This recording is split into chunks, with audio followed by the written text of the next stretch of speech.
The woman who turned slippers upside down. There are certain people in life whose presence alone raises quiet questions in your mind. They don't need to speak much. They don't need to do much.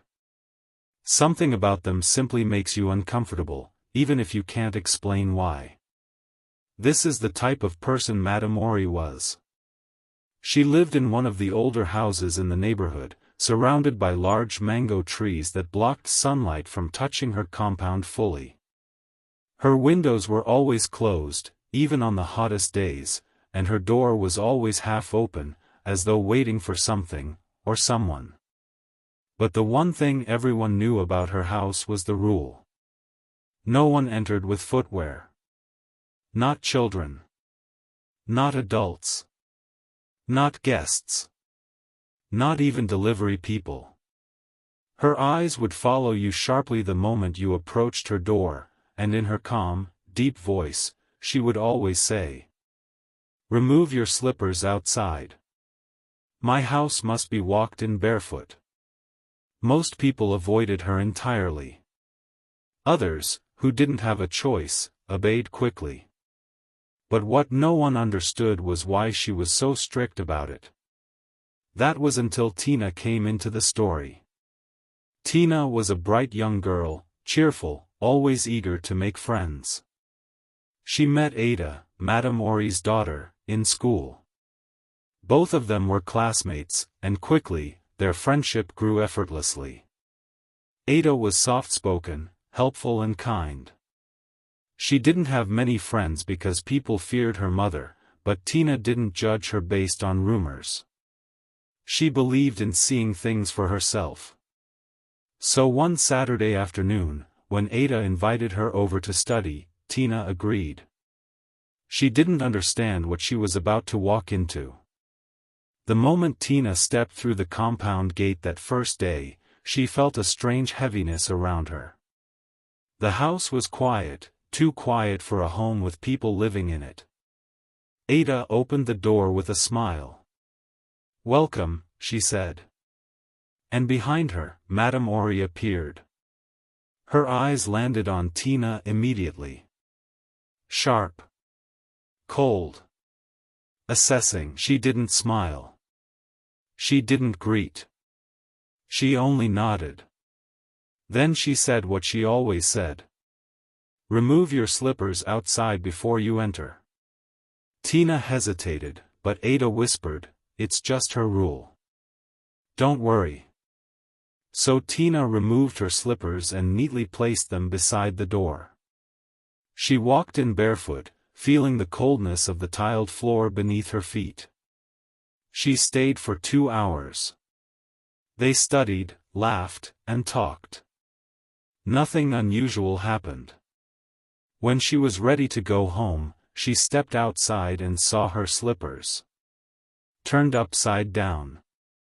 The left one faced the sky. The right one faced the ground. She frowned. She knew she didn't leave them that way. Ada noticed her confusion and said, "Maybe the wind blew them."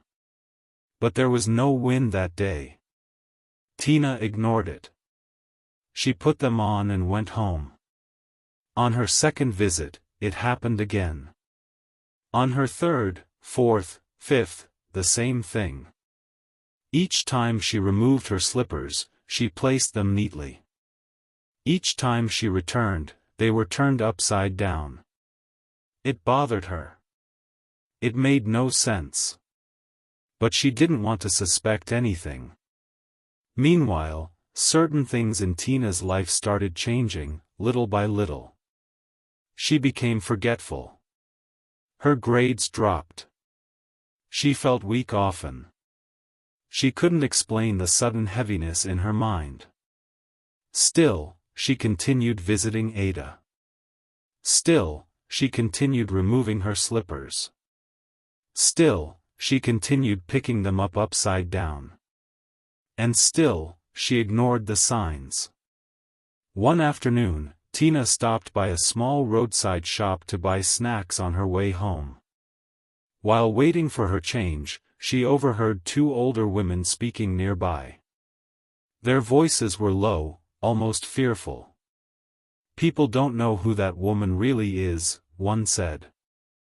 "If you enter her house barefoot, she reads your destiny," the other replied. Tina's heart nearly stopped. The first woman continued, "She uses their footprints to scan their life.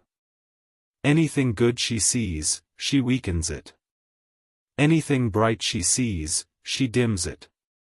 That's how many young people in this area lost their way." The second woman added quietly, "And after she finishes, she turns their slippers upside down before they leave. It's a spiritual sign, she has turned their path." Tina's hands trembled as she held her nylon bag. Slippers turned upside down. Footprints on the floor. Sudden problems in her life. Everything connected. She didn't wait for more. As soon as she heard her change drop on the counter, she grabbed it and rushed home with shaky steps. She didn't go to Ada's house that day. She didn't sleep well that night. Her mind kept replaying everything she had heard. She knew she needed to stay away before things got worse. The next day, Ada approached her in school. "You didn't come yesterday," she said with a soft pout. Tina forced a smile. "I was busy." "When are you coming again?" Ada asked. Tina swallowed. She liked Ada. But she needed to protect herself. "Maybe, not anytime soon," she said quietly. Ada looked confused, hurt even. "Did I do something wrong?" "No," Tina replied. "It's not you." Ada didn't understand why Tina suddenly changed.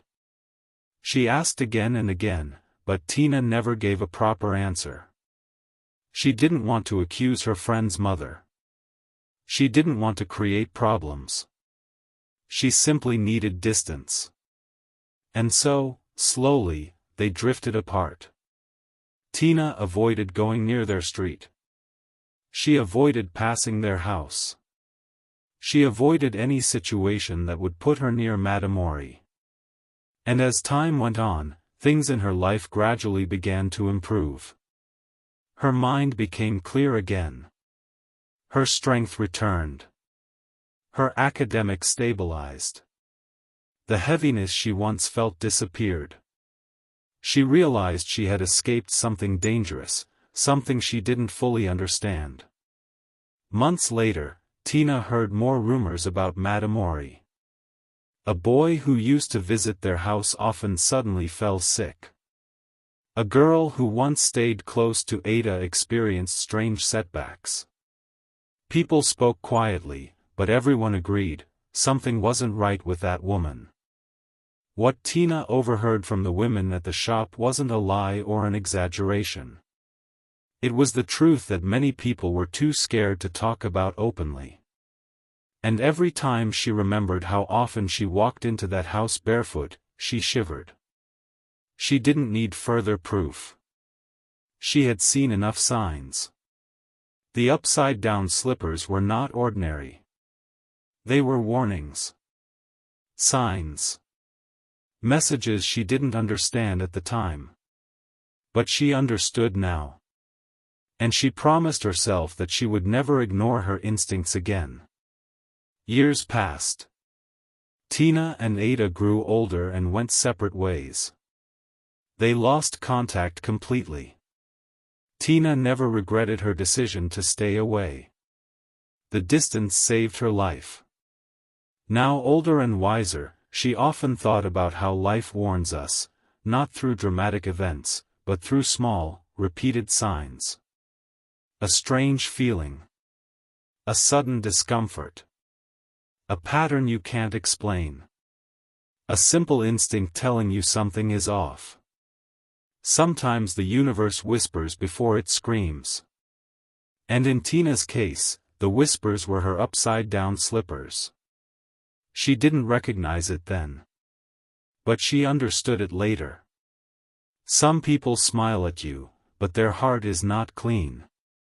Some doors open for you, but not every open door is safe. Some friendships feel innocent, but the environment around them is dangerous. And sometimes, the best thing you can do for yourself is to walk away silently. No argument. No explanation. Just distance. Because peace is better than curiosity. Life is more important than sentiment. And safety is more valuable than pleasing people. Tina's story is a reminder that you don't owe everyone access to your life. You don't have to enter every house you're invited to. And you don't need proof to protect your destiny. Sometimes, the simple act of staying away from people who do not wish you well is the greatest decision you will ever make.